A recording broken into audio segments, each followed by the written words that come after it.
In the late 19th century, the city of London was the largest in the world, a sprawling metropolis and a melting pot for trade, finance, and people. But in the autumn of 1888, an horrific story emerged from the capital's East End. A story so dreadful it sent shockwaves around the world. One after another, destitute women of the East End fell victim to a vicious killer known as Jack the Ripper. Despite an extensive manhunt and a few close calls, the Ripper was never caught. Instead, the murders came to an abrupt end and left behind one of the greatest mysteries in the annals of crime.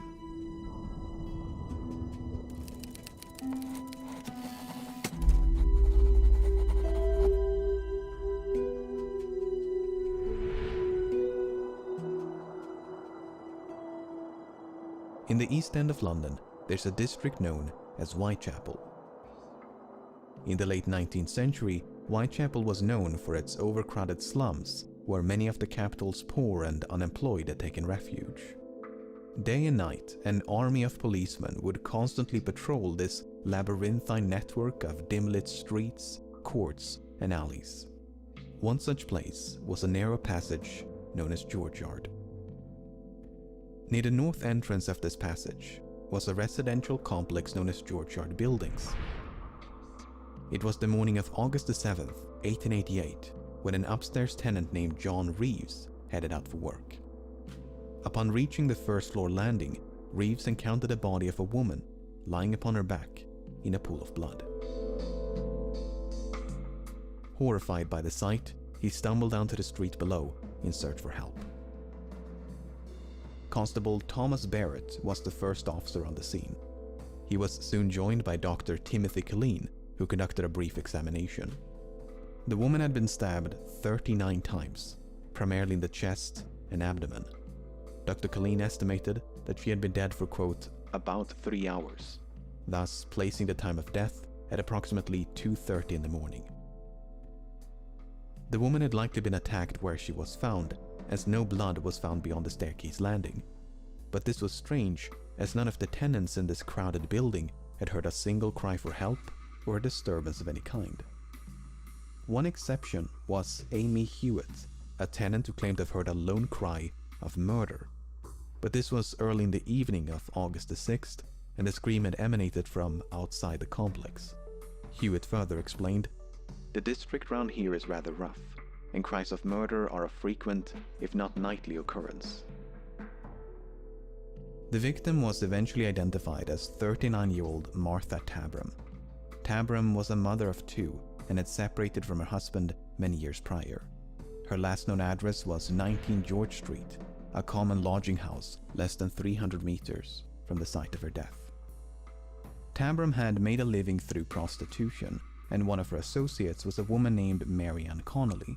Connolly testified that on the evening of August the 6th, she and Tabram had been out drinking with two soldiers. Then, shortly before midnight, the party of four had separated. Connolly took her client into Angel Alley, while Tabram guided hers into neighboring George Yard. It was the last time she saw Tabram alive. Barely 2 hours later, Constable Barrett had spoken to a soldier loitering near the north entrance of George Yard. The soldier had told Barrett that he was, quote, waiting for his mate who had gone away with a girl. Half an hour later, Tabram is presumed to have died. Both Connolly and Barrett were called upon to identify the soldiers, but all those accused could provide an alibi. One had been at home with his wife, another at an army base, and yet another in a completely different part of the city. This was enough for Inspector Edmund Reed, the lead investigator on the case, to abandon this line of inquiry.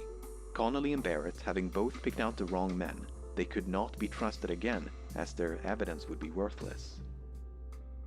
Even if a soldier had been responsible, no one could deduce a motive. The people of Whitechapel might have been accustomed to crime and violence, but the sheer brutality of this attack was as frightening as it was confounding. The crime is one of the most brutal that have occurred for some years. For a poor, defenseless woman to be outraged and stabbed in such a manner is almost beyond belief. These were the concluding remarks delivered at the final inquest, held on August the 23rd. Only a week later, things would go from bad to worse.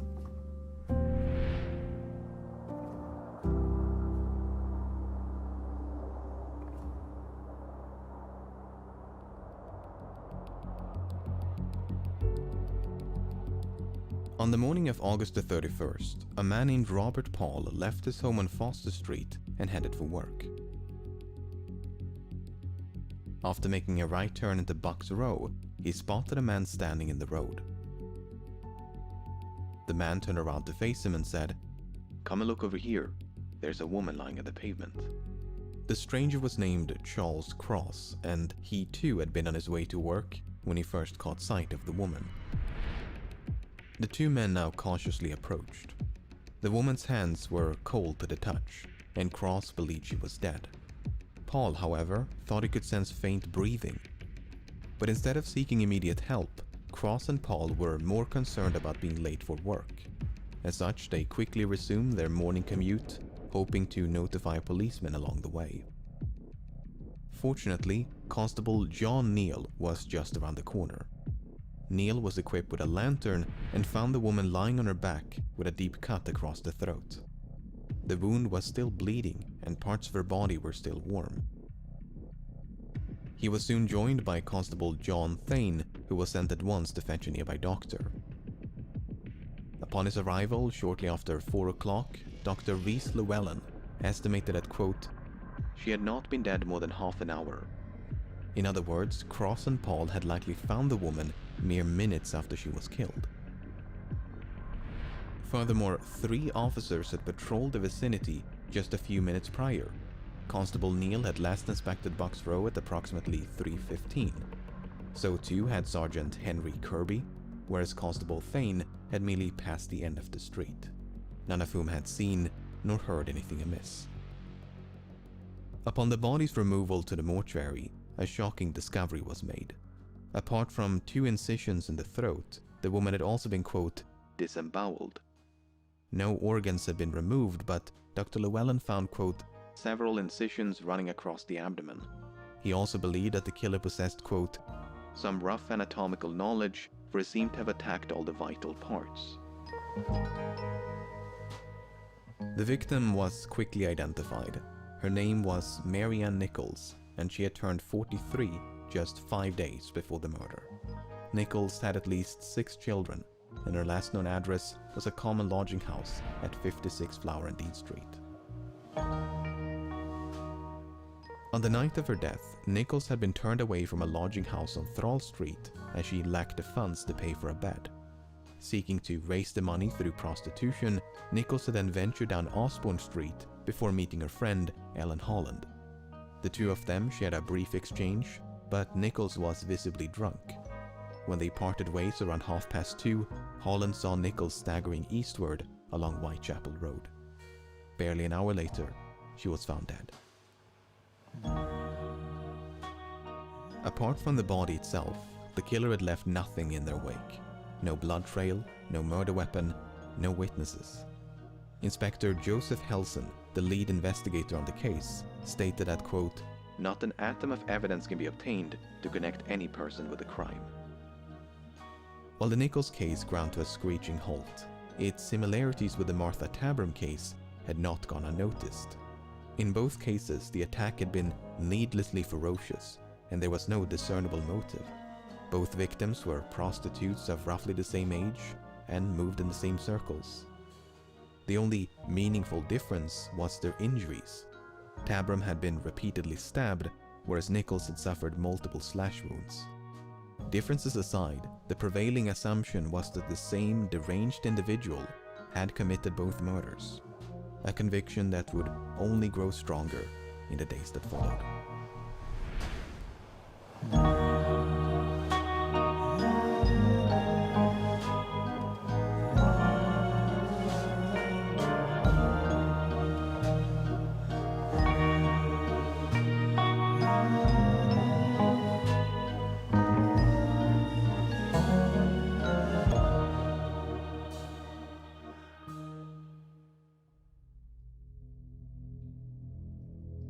As the sun was rising on September the 8th, a man named John Richardson was on his way to work. At 4:45, he made a quick stop at 29 Hanbury Street. He went through the entrance and out the back door by way of a cramped hallway. Richardson then sat down on the backyard steps before grabbing a knife to trim a vexing piece of leather from his boot. Once satisfied, he left the building and shut the front door behind him. About an hour later, a third-floor tenant of the same address, John Davis, plodded downstairs and into the hallway. The front door was now wide open, but the one in the back was closed.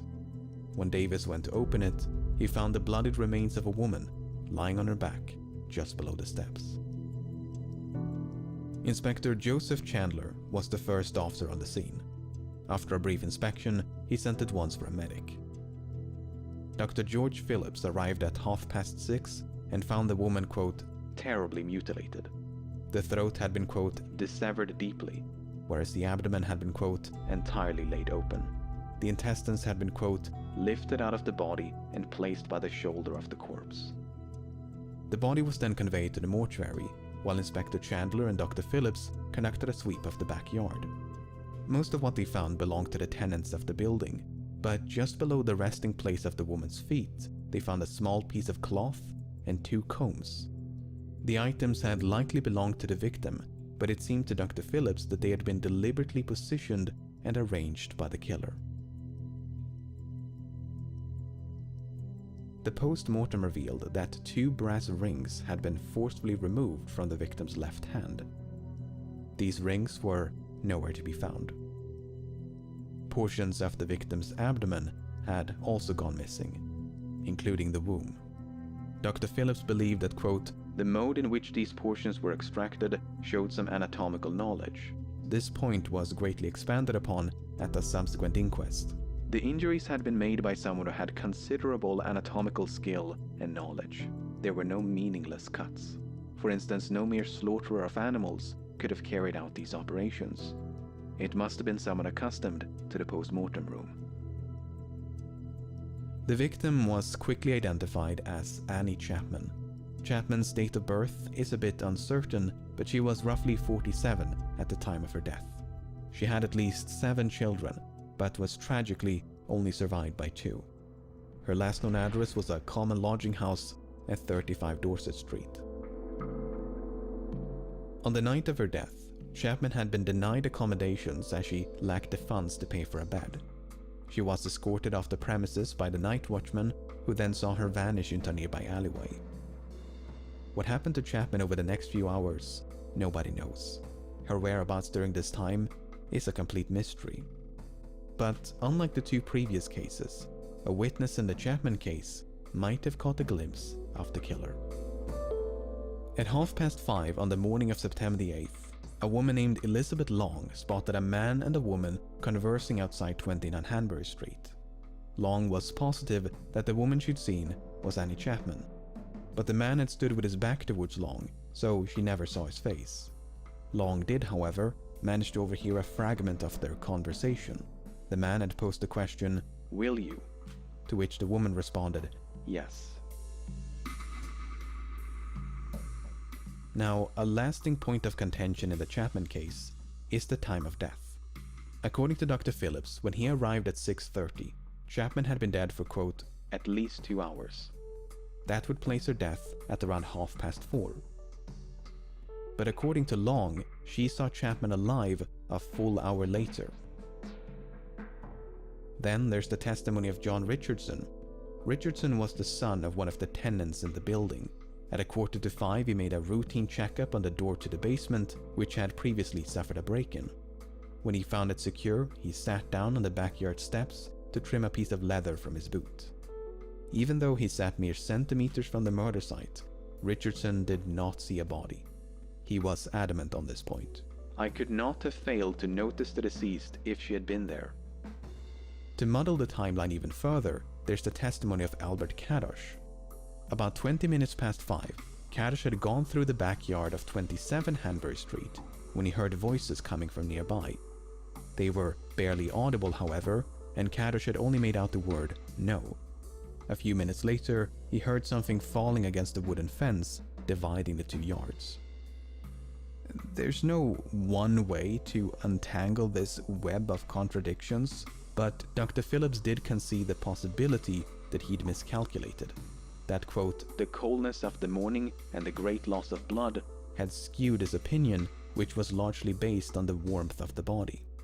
So, presuming that Dr. Phillips did miscalculate, and the recollections of Long and Kaddish were off by a few minutes, that would place Chapman's death at around 5:30 in the morning. By this point, the dim light of dawn would have provided the tenants of 29 Hanbury Street an unobstructed view of the murder site, some of whom had even slept with their windows open. In spite of this, the killer managed to evade detection and even made time to arrange the victim's possessions.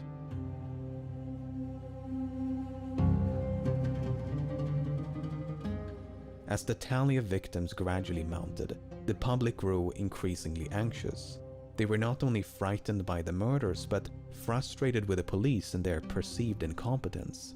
Even across the pond were the efforts of the police fiercely criticized. The London police and detective force is probably the stupidest in the world. What these mocking quotes and illustrations failed to capture were the overwhelming odds stacked in favor of the perpetrator. The police were up against someone who seemingly struck without motive, someone who left no murder weapon and few witnesses. On top of that, the East End was severely overcrowded, while the police were understaffed. As one newspaper put it, "A man in the East End of London is a grain of sand, as invisible and almost as much beyond identification amid the masses." At no point would this become more apparent than during the events of September the 30th.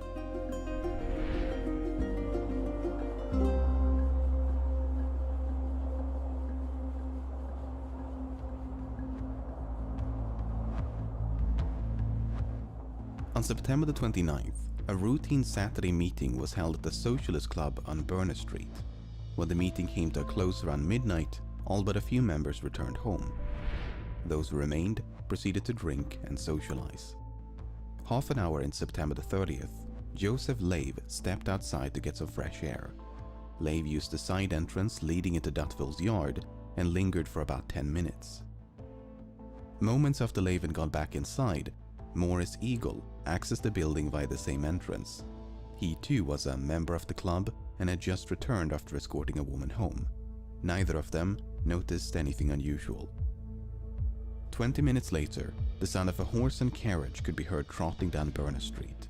The driver was Louis Diemschutz, the steward of the clubhouse. When Diemschutz drove into Dutville's yard, his pony abruptly veered to the left. When he looked down to his right, he thought he could discern something in the darkness. Diemschutz stepped down from his barrow and after lighting a match, could see a woman lying on her side against the wall. Without even knowing if she was, quote, drunk or dead, Diemschutz rushed inside the club to check on his wife. When he found her safe and sound, he alerted the other members and a small crowd soon gathered outside. They could now see that the woman's throat had been, quote, fearfully cut, and that, quote, a stream of blood was trickling down the yard. Eagle, Diemschutz, and a few others promptly dispersed to find a policeman. While a growing crowd of bystanders waited for authorities to arrive, there was no sign of the perpetrator. But across the city, less than a kilometer to the west, an even more ghoulish discovery was about to be made. At 1:30 of the same morning, Constable Edward Watkins patrolled an open space known as Mitre Square. Watkins' beat would take him through the square about once every 13 minutes, and on this occasion, it was deserted. But in the time it took Watkins to complete another rotation, Mitre Square was turned into a crime scene. I next came in at 1:44. I turned to the right. I saw the body of a woman lying there on her back. I saw her throat was cut and her bowels protruding. The stomach was ripped up. She was lying in a pool of blood.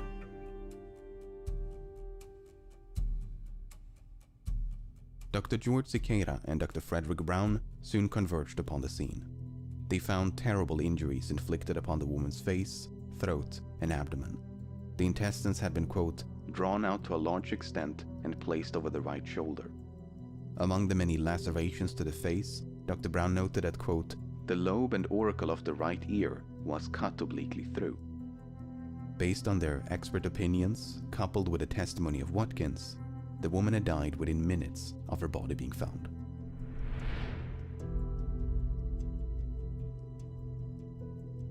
Back in Berner Street, Dr. Frederick Blackwell and Dr. George Phillips had reached the same conclusion.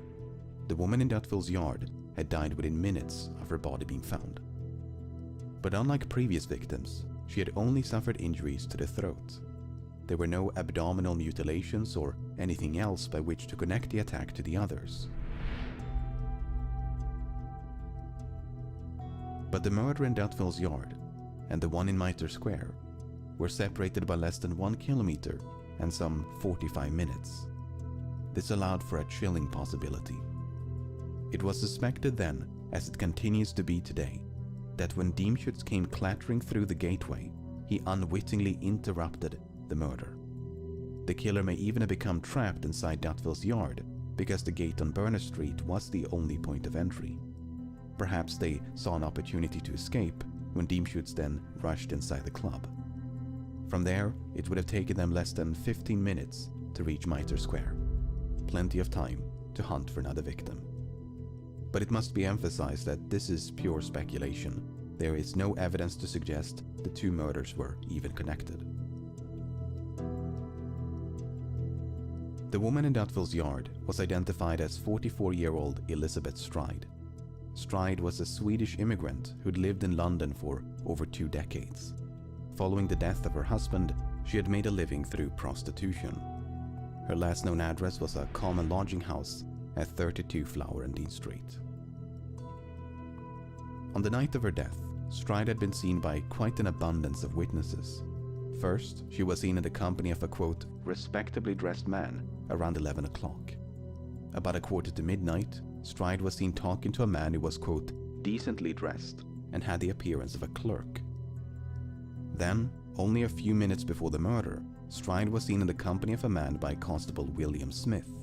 The man was carrying a small parcel wrapped in newspaper and was of, quote, respectable appearance. It's unclear whether these descriptions are of the same person or if Stride accosted multiple clients as the night progressed. There were other witnesses, some less credible than others, but the one that really stood out from the rest was Israel Schwartz. About 1:45, Schwartz had been walking down Berner Street. As he came up on Dutville's yard, he witnessed a man throwing a woman to the ground in front of the entrance. The woman had, quote, screamed 3 times, but not very loudly. Schwartz would later identify this woman as Elizabeth Stride. Schwartz did not try to intervene, but opted instead to simply cross the street. That's when he spied a second man on the opposite side who was lighting a pipe. The man who attacked the woman then appeared to address the second man by shouting the name Lipsky. The pipe smoker then proceeded to follow Schwartz before eventually breaking away. When taken at face value, this story appears to suggest that the killer had an accomplice by the name of Lipsky. This was indeed the interpretation of some government officials. But Inspector Frederick Abeline, one of the lead investigators on the case, had a very different interpretation. You see, the name Lipsky had gained notoriety in 1887 when a Jewish man by the name of Israel Lipsky was convicted of murder. Owing to the publicity of that case, the surname Lipsky had become an anti-Semitic slur. Abeline therefore deduced that the man who shouted Lipsky was directing an insult at Schwartz, who was described as having a, quote, strong Jewish appearance. The man with the pipe, meanwhile, may have been an innocent passerby who became frightened along with Schwartz. Whether Abeline's interpretation is correct, it's doubtful we'll ever truly know. Nevertheless, Schwartz's account is compelling, as he conceivably witnessed the moment when Elizabeth Stride was attacked. Back in Mitre Square, a large crowd of spectators had assembled upon the scene, all driven by their morbid curiosity to get a glimpse of the body. The post-mortem revealed that the killer had extracted a few organs, including the womb and left kidney. According to Dr. Brown, this extraction required, quote, a good deal of knowledge, which he likened to that of a butcher. By contrast, Dr. Cicada did not find any signs of, quote, great anatomical skill. The woman in Mitre Square was identified as 46-year-old Catherine Eddowes. Eddowes had at least 5 children, but after escaping her abusive husband, she had become estranged from her family. Her last known address was a common lodging house at 55 Flower and Dean Street. On the night of her death, Eddowes had been out drinking. She got so drunk that around 8:30, she was found lying on the sidewalk in Aldgate High Street, surrounded by a crowd. The commotion attracted a few officers, who then escorted Eddowes to a nearby police station. There, she remained locked in a cell until 1 o'clock in the morning.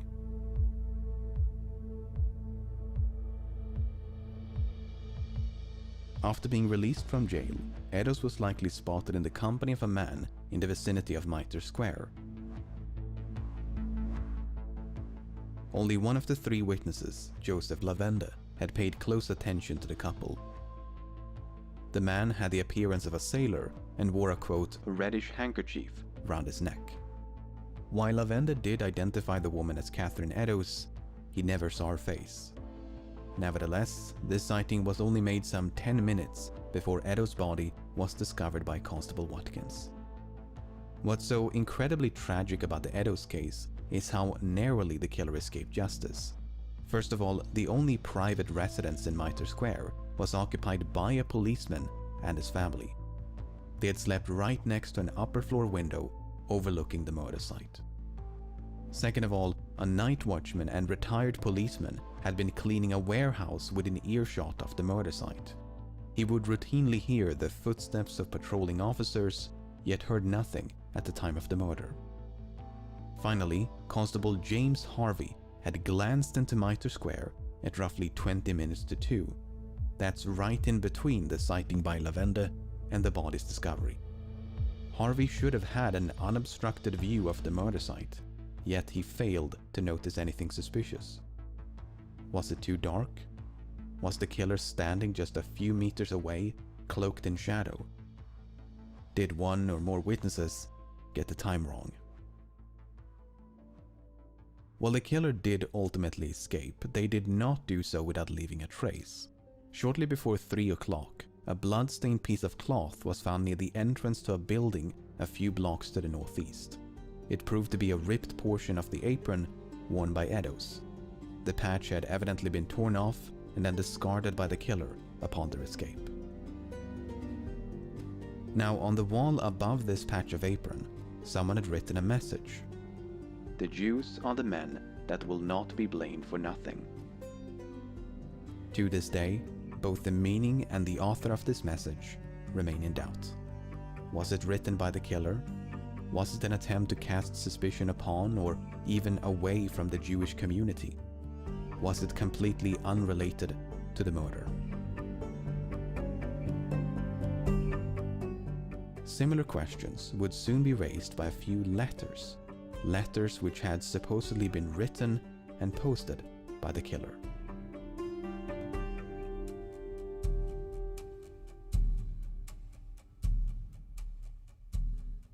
Three days before the murder of Elizabeth Stride and Catherine Eddowes, the Central News Agency of London received a letter in the post, the author of which claimed responsibility for the recent murders and to be planning for the, quote, next job. Then, in the aftermath of the 2 killings, the same agency received a blood-smeared postcard. It contained details about the atrocities, which the author described as a, quote, double event. On the off chance that the letters were genuine, the police decided to make them public. The hope was that someone would recognize the handwriting. Unfortunately, no one ever did. Instead, it merely served to advertise the name with which the letters had been signed. Opinions on the letters' authenticity were divided back then and continue to be today. Most notably, the Dear Boss letter had promised to, quote, clip the lady's ears off and send them to the police. The police never received such a package, and neither of the two victims had had their ears removed. But you may recall that the right earlobe of Edo's had been, quote, cut obliquely through. Was this a botched attempt by the killer to keep their promise? Or was it merely one of numerous lacerations with no connection to the letter? The contents of the letters notwithstanding, modern linguistic analysis does suggest that they were penned by the same hand, so hoaxes or not, the authors were likely one and the same. However, the handwriting bore, quote, no resemblance at all to the message written above the torn patch of apron. Now, the publication of the letters inspired an onslaught of copycats. Agencies all over London were soon inundated with correspondence imitating the other two. But at least one of them might have been genuine, not because of the contents of the letter, but rather the contents of a box with which it was delivered. On October the 16th, a man named George Lusk received a small package in the post. Lusk was the chairman of the Whitechapel Vigilance Committee, a small group of local tradesmen who sought to identify the killer. The package consisted of a letter and a cardboard box containing half a kidney. The doctors who examined the kidney all agreed that it was human, but whether it was the same left kidney removed from the body of Edos could not be determined. It could, for instance, have been an elaborate hoax by a medical student or someone with access to human organs. The author of the accompanying letter, meanwhile, insisted that the kidney did belong to the victim and that they had fried and eaten the other half. A popular theory at the time, and one that still is today, was that some of the letters had been fabricated by the press. According to Chief Inspector John Littlechild, the letters were, quote, a smart piece of journalistic work. Assistant Commissioner Robert Anderson dismissed the letters as, quote, the creation of an enterprising London journalist. Meanwhile, Chief Constable Melville McNaughton thought he could discern the, quote, stained forefinger of the journalist. There are a few candidates for who this journalist might have been, but there is no solid evidence against any one of them. Whether it was a hoax by an enterprising journalist or the genuine prose of the Ripper, the letters did nonetheless receive widespread attention. They commanded space in virtually every newspaper and dominated much of the public discourse throughout October, a month which passed without a single atrocity bearing the signature marks of Jack the Ripper. Perhaps it was finally over. It is pretty certain that the master has become frightened and has suspended his horrible work for the present, if not for good.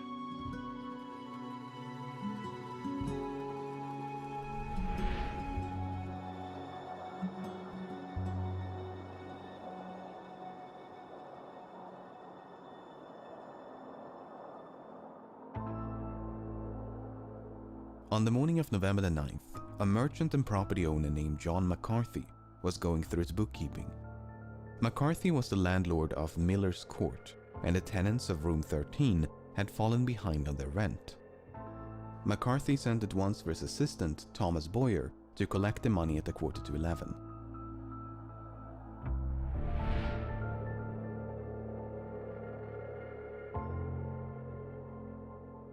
After knocking twice without response, Boyer went around the corner to peer through a window, but his view was obstructed by a coat or curtain, so Boyer had to reach through a broken window pane to pull it aside. That's when he saw the severely mutilated body of a woman lying upon a bed in the corner of the room.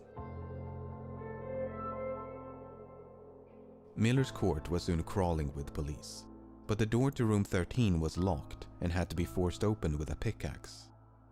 What they found inside was truly the stuff of nightmares. The sight we saw, I cannot drive away from my mind. It looked more like the work of a devil than of a man. The whole scene is more than I can describe. I hope I may never see such a sight again. Dr. George Phillips described the body as, quote, cut all to pieces. Dr. Thomas Bond described the woman's face as, quote, hacked beyond recognition.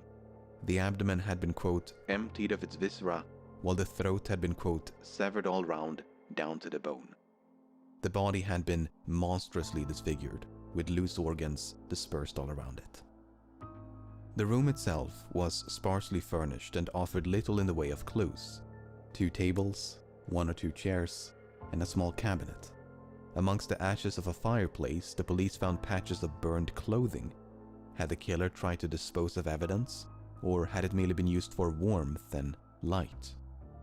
The victim was identified almost immediately.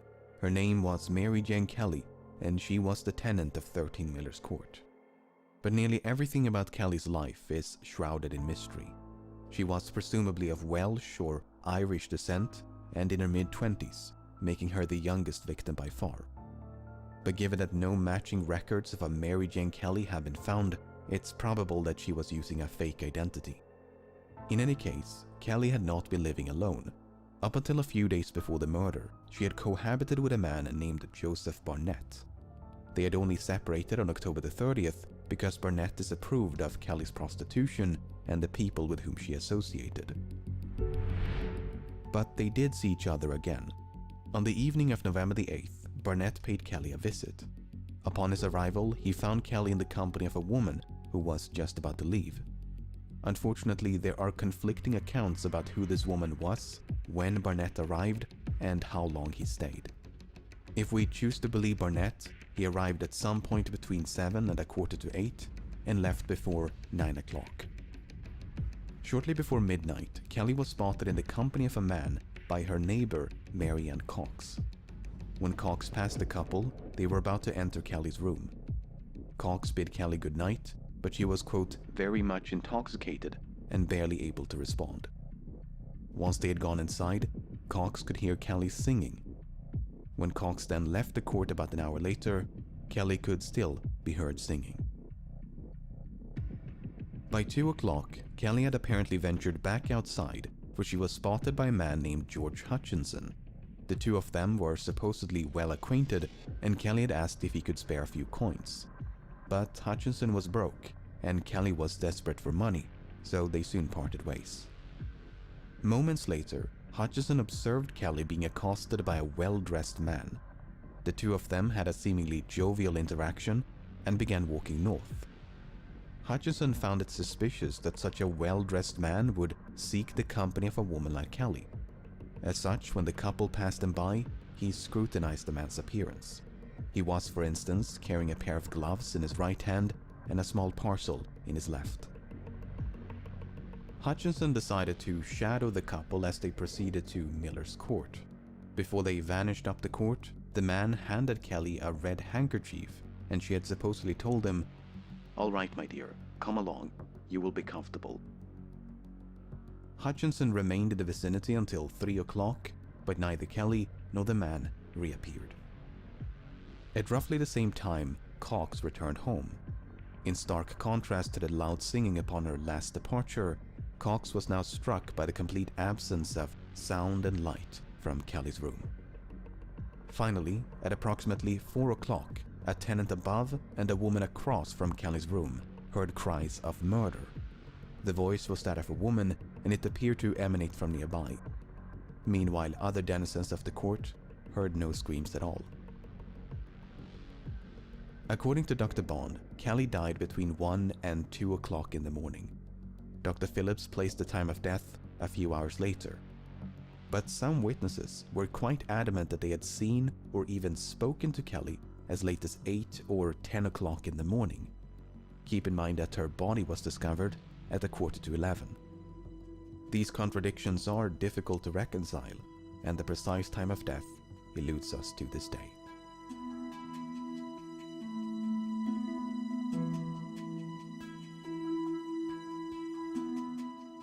Mary Jane Kelly is typically regarded as the Ripper's final victim. Along with Mary Ann Nichols, Annie Chapman, Elizabeth Stride, and Catherine Eddowes, she is part of the canonical 5, the 5 victims most likely to have been slain by the same hand. Martha Tabram might have been a victim of Jack the Ripper, but opinions are divided.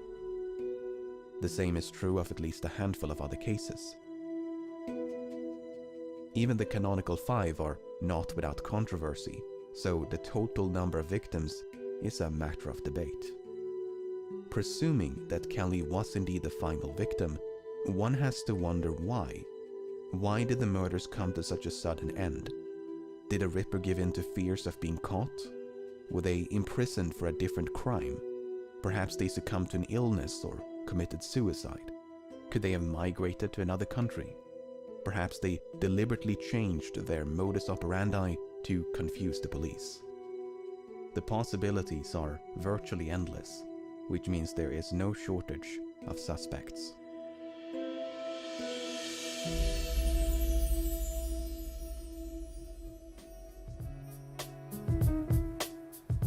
Following the murder of Mary Ann Nichols, a rumor began to circulate that someone called Leather Apron was in the habit of abusing prostitutes.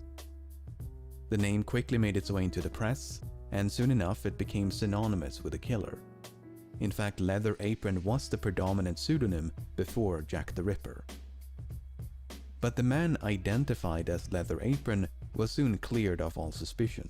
His real name was John Picer, and he was in a different part of London on the night when Nichols was attacked. This misguided manhunt is somewhat emblematic of the whole investigation. The police pursued even the most tenuous of leads due to a lack of evidence and mounting pressure from the public. They interviewed thousands, investigated hundreds, and developed numerous theories along the way. In the words of Inspector Frederick Abeline, "Theories. We were lost almost in theories. There were so many of them." In an effort to narrow down the search, the police used a primitive form of criminal profiling. The idea was to analyze the available evidence to try and gauge what sort of person had committed the crimes. This profile was prepared by Dr. Thomas Bond, and he described the Ripper as a strong, middle-aged man with an inoffensive appearance who dressed respectably. Bond's most controversial assessment was that the killer possessed, quote, "no scientific nor anatomical knowledge." This stood in direct opposition to the opinions of his peers, most of whom ascribed the Ripper with at least a basic understanding of anatomy. Based on the witness accounts, the Ripper was a man of average height with a medium to stout build in his late 20s to mid-30s. He wore dark clothes, including a hat of some sort, and had a mustache. But this sort of aggregation or tabulation of accounts can be quite deceptive. Not only are many details inconsistent, but they could be describing entirely different people. For all we know, none of the witnesses ever laid eyes on Jack the Ripper. So much is up for debate that one can build a case against almost any suspect. Some have even entertained the possibility that the Ripper was a woman or possibly a man disguised as a woman. While Jill or Jackie the Ripper is an interesting theory, it has failed to achieve any widespread support. What is rarely in dispute is that the Ripper was either a resident of or otherwise familiar with the East End. After all, he managed to narrowly evade capture on multiple occasions, which implies intimate knowledge of byways and patrol routes.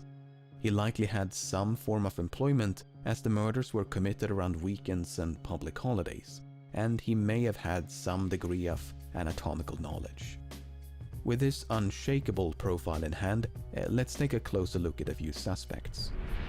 The question is, where do we even begin? According to criminal profiler and FBI special agent John Douglas, the Ripper was not only a local, but was likely interviewed by the police. If Douglas is correct, the Ripper might be someone we've already met, either a witness or a person close to one of the victims. What about John Richardson, the witness in the Chapman case who sat down on the backyard steps to trim a piece of leather from his boot? Richardson was indeed suspected by the police, but they found, quote, "not a shred of evidence" against him. His mother also lived on the premises, so he had good reason to be there.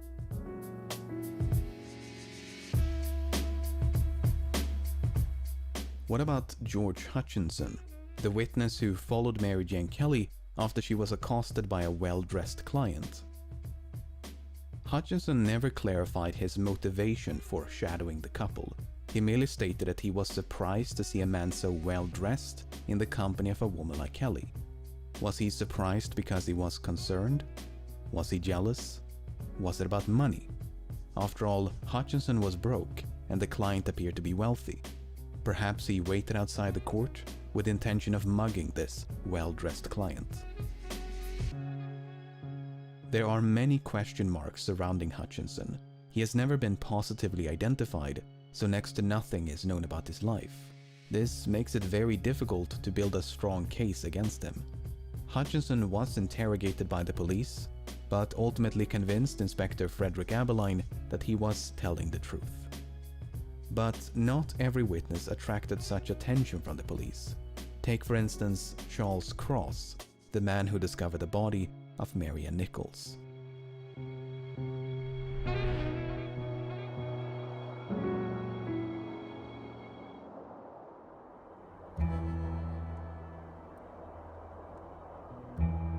On the morning of August the 31st, Charles Cross left his home on Doveton Street and headed for work. When he turned into Bucks Row, he happened upon the body of Marian Nichols. Moments later, he was joined by Robert Paul, and events transpired as previously described. Despite his proximity to the crime, Cross appears to have escaped suspicion from both the press and the police. He was evidently seen as the innocent passerby that he appeared to be. But in recent years, that perception has been challenged. The argument is that Cross was in the act of committing the murder when he was interrupted by the approaching footsteps of Paul. Cross then concealed the murder weapon and portrayed himself as someone who just found the body. The injuries inflicted upon Nichols would be consistent with an interruption, as they were less severe than those of later victims. What's interesting about Cross is that he likely testified under a false name. He claimed to be employed as a carman, and his address was given as 22 Doveton Street. But surviving records show that in 1888, this address was occupied by a man named Charles Lechmere. Lechmere was also employed as a carman, and on at least one occasion went by the name Charles Cross, as it was the surname of his stepfather. It is now widely believed that Charles Lechmere was the man who appeared at the inquest, and that he assumed the name of his stepfather when he testified. His motivation for doing so has been the source of much speculation. Was he trying to conceal his identity, or was it merely a force of habit? After all, contemporary examples of people doing the exact same thing are not difficult to find. The most compelling evidence against Lechmere is that his morning commute between home and work roughly coincides with the time and place of the murders. Except for the murders of Elizabeth Stride and Catherine Eddowes, who were killed on a Sunday, the only day when Lechmere would have been free from work. Not only that, but all the murders were committed around weekends and public holidays. Why would a man who supposedly timed the murders with his morning commute gravitate towards days of rest? In any case, Lechmere's mother lived a few blocks south of Burness Street, the neighborhoods around which is also where Lechmere spent his childhood. As such, it's speculated that Stride and Eddowes were killed after Lechmere paid a late-night visit to his mother. While he claimed to be employed at a delivery firm known as Pickford's, there are no surviving records of his employment. If he did work for Pickford's, there is a fair chance that he delivered meat and would thus have been exposed to slaughter and blood on a daily basis. Lechmere remained in East London until his death in 1920 at the age of 71. While there is no evidence of Lechmere ever being suspected by the police, it is difficult to believe that he was completely overlooked. Many case files have not survived, so any doubts investigators might have had could have long since disappeared. Now, a witness who definitely attracted attention was Joseph Barnett.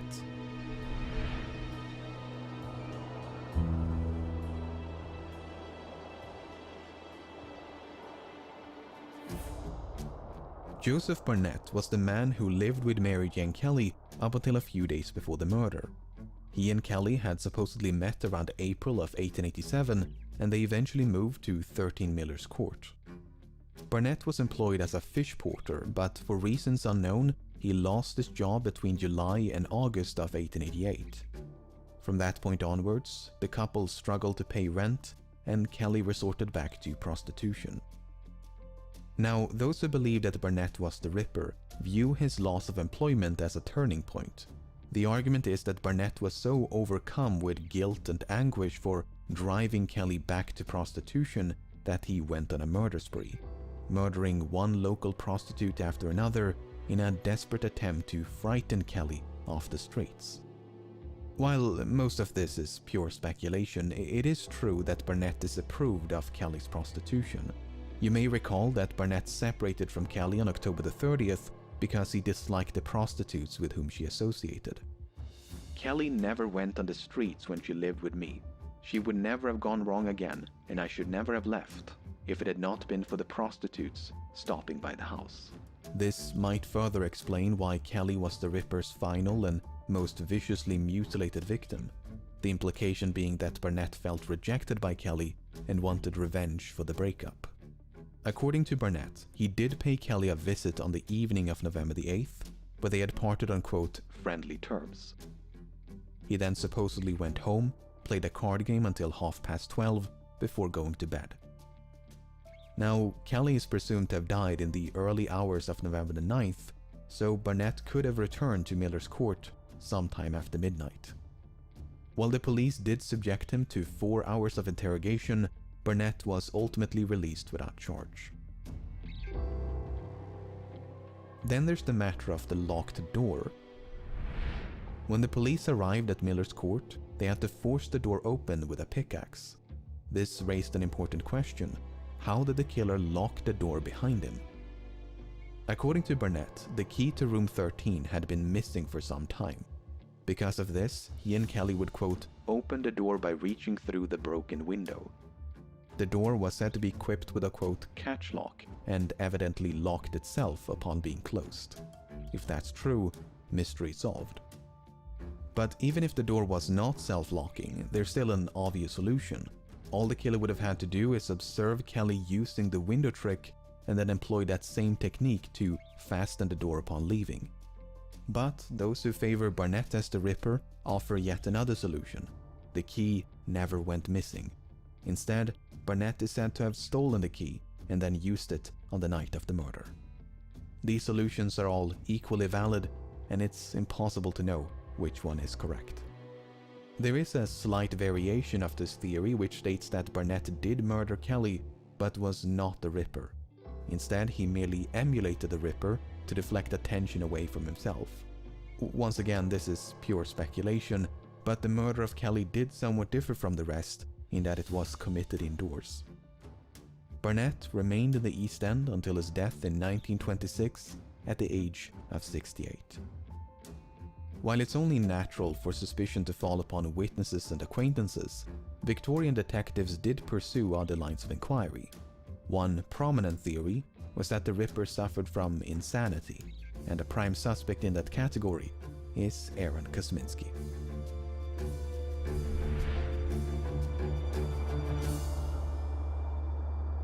The Whitechapel murders investigation was overseen by numerous high-ranking officers within the Metropolitan Police. One of them was Assistant Commissioner Robert Anderson. Upon his retirement, Anderson repeatedly and unequivocally stated that Jack the Ripper had been identified. There was no doubt whatever as to the identity of the criminal. Without disclosing the name of the suspect, Anderson described him as a quote, "low-class Polish Jew who was quote, safely caged in an asylum." He'd been identified by a witness who was described as quote, "the only person who ever had a good view of the murderer." This unnamed witness had supposedly refused to testify because the suspect was quote, "a fellow Jew." I am almost tempted to disclose the identity of the murderer, but no public benefit would result from such a course. While Anderson never revealed the name of the suspect, his colleagues were a bit more forthcoming. Chief Inspector Donald Swanson revealed that his surname was Kosminski. Yet another high-ranking officer, Melville McNaughton, described Kosminski as a homicidal and misogynistic resident of Whitechapel. Surviving records show that an Aaron Kosminski was admitted to a psychiatric hospital in 1891. Aaron was indeed from Poland, he was Jewish, and had lived in Whitechapel. He suffered from auditory hallucinations and a paranoid fear of being fed by others. He was trained as a barber, but had, quote, not attempted any kind of work for years. It's unclear when his mental health began to decline, but upon being institutionalized, Aaron was deemed to be harmless. He was, quote, quiet and well-behaved, and, quote, apathetic as a rule. Only on rare occasions would he get, quote, excited and violent. However, before his confinement, Aaron had once threatened his sister with a knife. The case against him largely hinges upon the claims made by Anderson, Swanson, and McNaughton, especially the claim that an unnamed witness identified a suspect named Kosminski. But the descriptions of that suspect are not entirely consistent with Aaron Kosminski. For instance, McNaughton stated that the suspect had been, quote, removed to a lunatic asylum about March 1889. Aaron was first confined in 1891. Swanson wrote that the suspect had been, quote, sent to the asylum and died shortly afterwards. Aaron was still alive at the time and spent nearly 3 decades in psychiatric care. As such, it is possible that the suspect Kosminski was someone other than Aaron Kosminski. It's also possible that these inconsistencies were mere lapses in memory. After all, these events were recounted years or even decades after the fact, and McNaughton even confessed to writing solely from memory.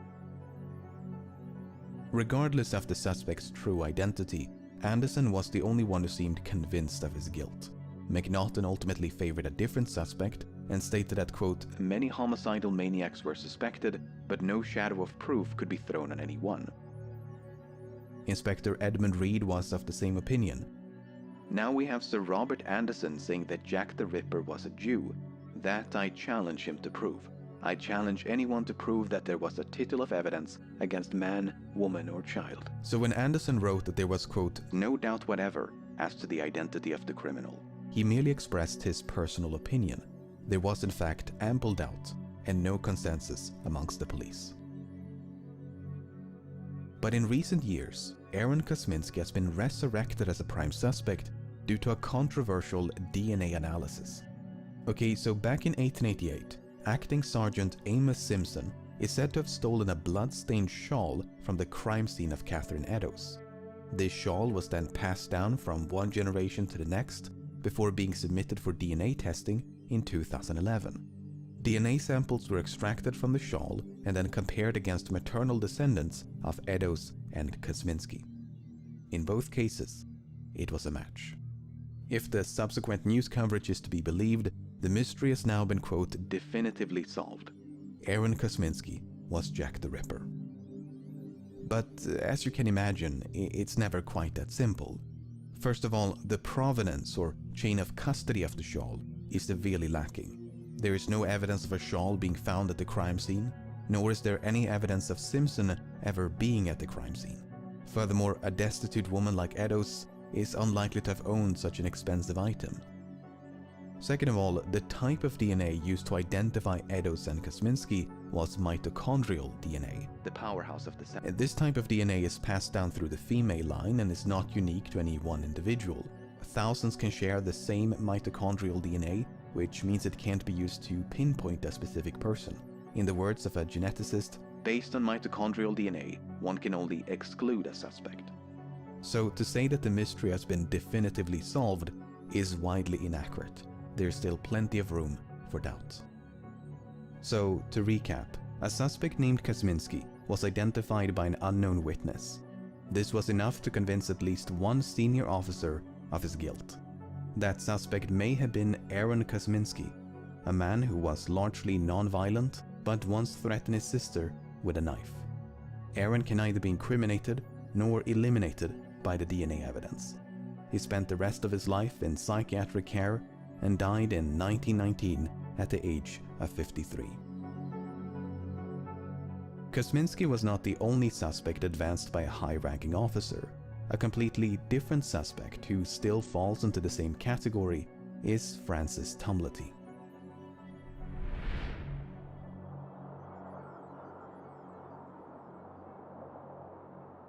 Two days before the murder of Mary Jane Kelly, an American physician named Francis Tumblety was arrested in London. As you can probably tell from this photograph, Tumblety was quite an eccentric character. He was born in Ireland around 1833, but was raised in the United States. From an early age, Tamblety gained a reputation for being a medicaster or quack doctor. He engaged in all sorts of medically dubious practices and advertised himself as the Indian herb doctor. He promised to cure anything from dyspepsia and scurvy to cancer and blindness using nothing but medicinal herbs. When he was not posing as a doctor, Tamblety was busy running from the law. He was either accused or convicted for crimes like theft and assault, attempt to induce a miscarriage, and manslaughter of a patient. He was even implicated in the assassination of US President Abraham Lincoln, but was ultimately cleared of suspicion. Now, in the early 1860s, Tamblety is alleged to have hosted a lavish dinner party in Washington. Only men were invited to this dinner, and Tamblety had supposedly expressed fierce hatred of women. Furthermore, he showcased a cabinet in his office in which he stored a vast collection of jars filled with anatomical specimens, some of which were said to contain the wombs of, quote, every class of woman. In 1869, Tamblety ventured across the Atlantic and visited England for the first time. By his own admission, he roamed the streets of London until he became familiar with every part of it. He advertised himself as the Great American Doctor and had a few skirmishes with the police. After a few more voyages between the old world and the new, Tamblety found himself in London in the autumn of 1888.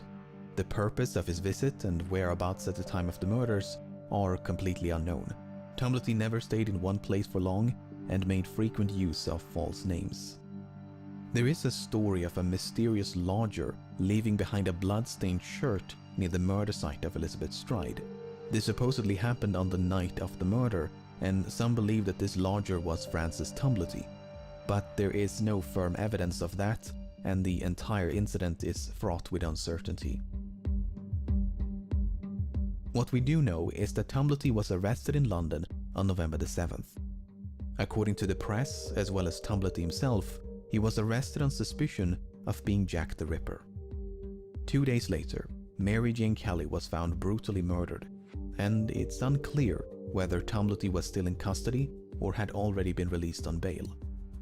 Nevertheless, he was ultimately charged with 4 counts of gross indecency, which had nothing to do with the murders. But Tamblety had no intention of standing trial. Instead, he made his way across the English Channel, boarded a steamship under a false name, and fled back to America. He was pursued by detectives and kept under surveillance, but his offenses were, quote, not extraditable. As such, Tamblety remained in the United States and never returned to England. So to recap, Francis Tamblety was a misogynistic medicaster who was in London at the time of the murders. He even showcased a collection of wombs, and the Ripper did indeed extract the womb from 2 of his victims. I mean, he sounds like the perfect suspect. Perhaps a bit too perfect.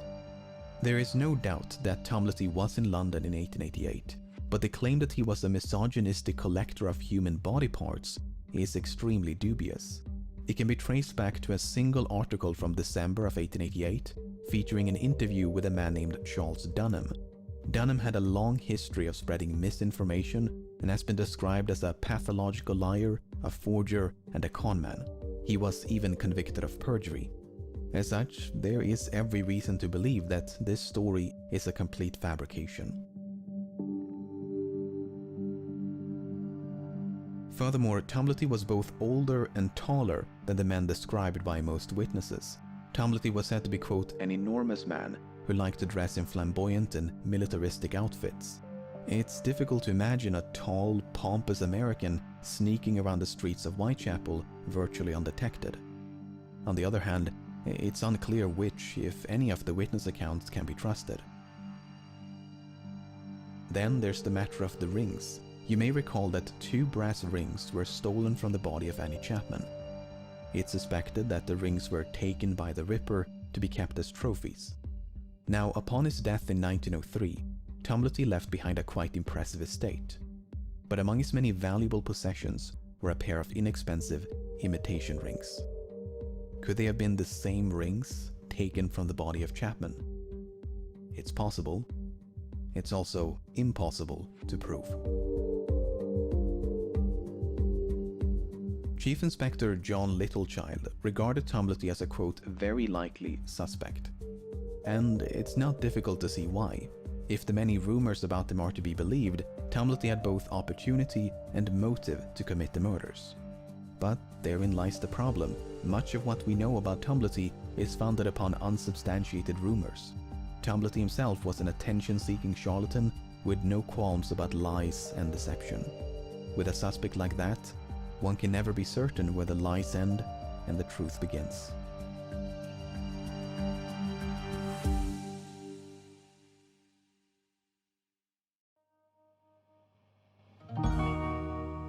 To theorize about the identity of Jack the Ripper is to navigate a minefield of hearsay, sophistry, and contradictions. Entire encyclopedias have been dedicated to the compilation of suspects, and with every passing year, they seem to grow ever more expansive. Even though there are hundreds of potential suspects, only a dozen or so are worth more than a brief consideration.